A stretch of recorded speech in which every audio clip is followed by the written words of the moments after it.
Ontario, Canada. I'm here for my weekly live Q&A on relationships. So I am so glad you're here. If you're catching this on a replay, hang in a little bit. There is always something to be learned.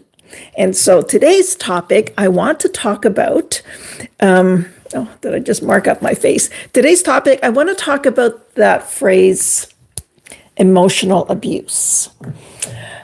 I was a couples therapist for 35 years. I should back that a little bit. And so I saw a lot of couples. And I think today there's a lot of concern about the phrase emotional abuse.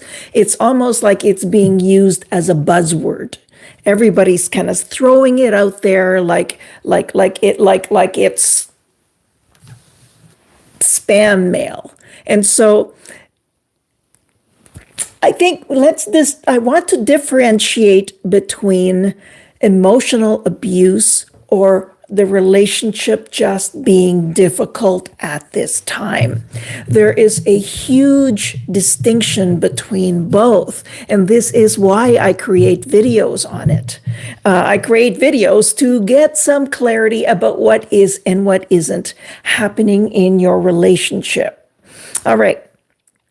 So is it a buzzword? Is it used a lot? Yes. It does have an actual clinical definition, though, used by psychologists and psychiatrists and social workers and psychotherapists and marriage, all of that. There is an actual definition for that.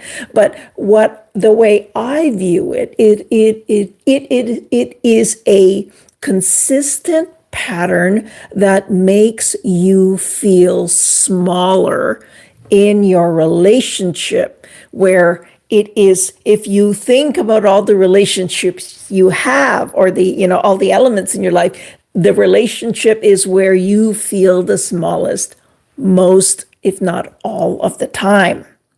And so is it used a lot? Yes, but they are very, very different things. And maybe you're asking, well, how can I tell? Sometimes in a relationship, you are with someone who maybe has some limitations on being there for you. Maybe they're going through depression. Maybe they're going through some heightened anxiety in their lives. Maybe they're going through a lot of emotional stress or physical stress or financial stress or just a lot of things happening all at the same time. Or maybe even it's just one little thing that sort of broke the camel's back sort of thing, where they're just overwhelmed. And so when you come close to them or you try, they're not there.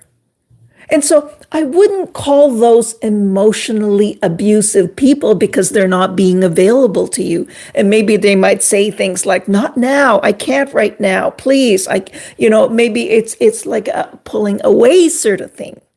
And so this is what I'm trying to say, is that might be a situation where your partner simply can't be there for you and be the healthiest, most communicative, mutual partner you need.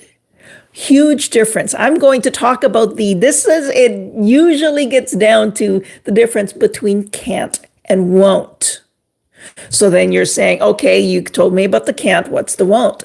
The won't, actually, it's pretty easy to see once you've zeroed in on what to look for.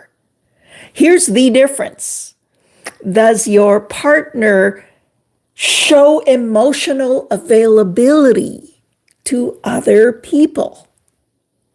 Are they very different at work, where they are interested in what other people are doing and they're communicating and they're talking and they're kind of giving a hand and they're being kind, maybe they're being generous, they're listening intently and they're being caring and all of that. If you are seeing a disconnect between how they are out there compared to how they are with you, that's a won't situation. It's not a can't. They can, and they are, just not with you. So that's where the won't aspect comes in. It's a can't or won't. I would show some kindness to your partner if they are in the can't zone, because that usually means when things are mostly okay, or at least there is a norm where it feels good to be in this. And this is just sort of a situation where things are not great right now. But if the pattern is you are always feeling smaller, and maybe you're also kind of picking up on, I don't know what it is, but all these interactions continue to just make me feel terrible about myself, then that is a concern. Is that necessarily emotional abuse? It depends on the intensity of it. It depends on, and this is a very complicated question that I have no business answering sitting here where I am. And, that would require closer investigation. But I think it's very important that we not use these buzzwords, because there are people out there who really are legitimately being emotionally harmed intentionally, and they need to know the word that applies to them. I did do a video on, it was called something like hard marriage versus harmful marriage, or hard marriage versus emotional abuse. And I will make sure to link that here so that's available to you.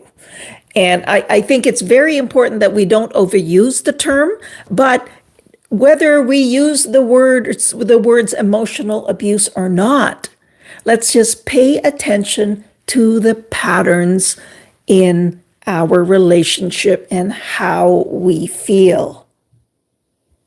I'm going to pause a couple of minutes here, and if you have any questions, please feel free to ask them.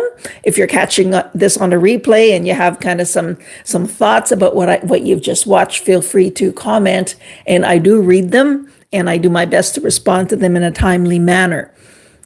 And so as you see, it is never kind of that black and white. And I will tell you that from the standpoint of the clinical standpoint, I have seen some very clearly emotionally abusive relationships. And there's no denying what it is. And so anyway, that's what I was going to talk about today. Let me see if I got everything. I made some notes. So I think I've covered everything I needed to on this. I can go on and on and on, but your time is important. And so I'm just going to sign off with this. Thank you for watching. Let me know if you have any questions and if you need more clarity on these topics. And again, here's that other video that I just talked about. I'll catch you later.